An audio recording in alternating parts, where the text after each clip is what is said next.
and happy Tuesday 10 at 10. I am your host and baker influencer, Richard Charpentier, and every Tuesday we meet to answer your questions.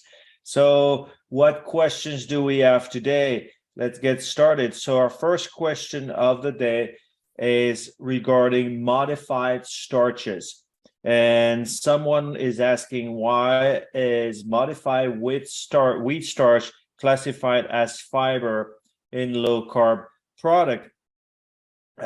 What it is if you look at the definition of modified starches, it's any starches that goes through a modification, whether physical, chemical, or through the genes. Mostly it's chemical and physical. So in that case, they took, what you're referring to, they took a wheat starch and modified it to make it a resistant starch, where now it becomes insoluble and therefore not digestible. And that's why it has to be labeled as modified, because the wheat starch was modified according to, the FDA CFR Title 21. So, and therefore it needs to be labeled. So that's why it is this way.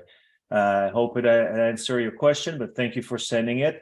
Our second question of the day, someone wants to know, can water be replaced with any other liquid when using the Mixolab device? Technically, yes, you can use anything, but it will have to be a different data, as if you're making a dough and you're following the procedure. It says take a certain amount of dough, take a certain amount of water, etc., mix the dough in the Mixolab.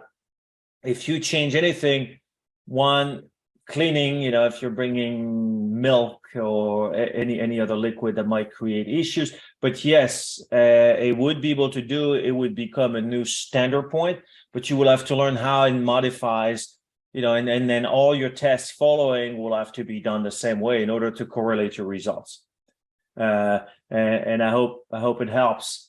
Now for our last question of the day, someone is asking, whether or not, it is the farinograph or the alveograph data is best when reading results in a bakery. So on this one, there's a lot of research being done around the alveograph and the farinograph.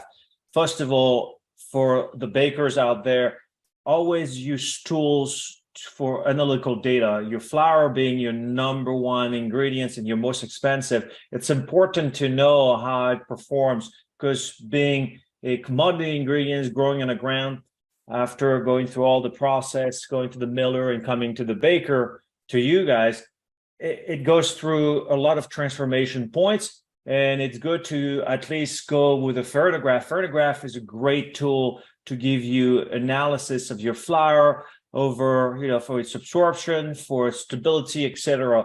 And the alveograph gives you a better measure of how a flour will go through the mechanical stress of a manufacturing facility. Once it's not people making it by hand, you might not, people making it by hand, you might not need all the data, although it's important.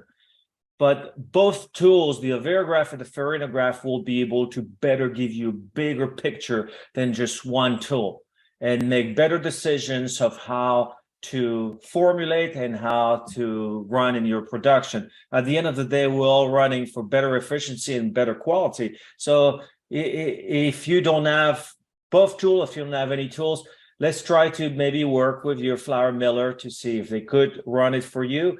And it's always important to get more data from the ingredients you're using so you can make better decisions. But that's it for today. Thank you very much for watching Tuesday 10 at 10, and I'll see you next week, and happy baking to you guys. Thank you.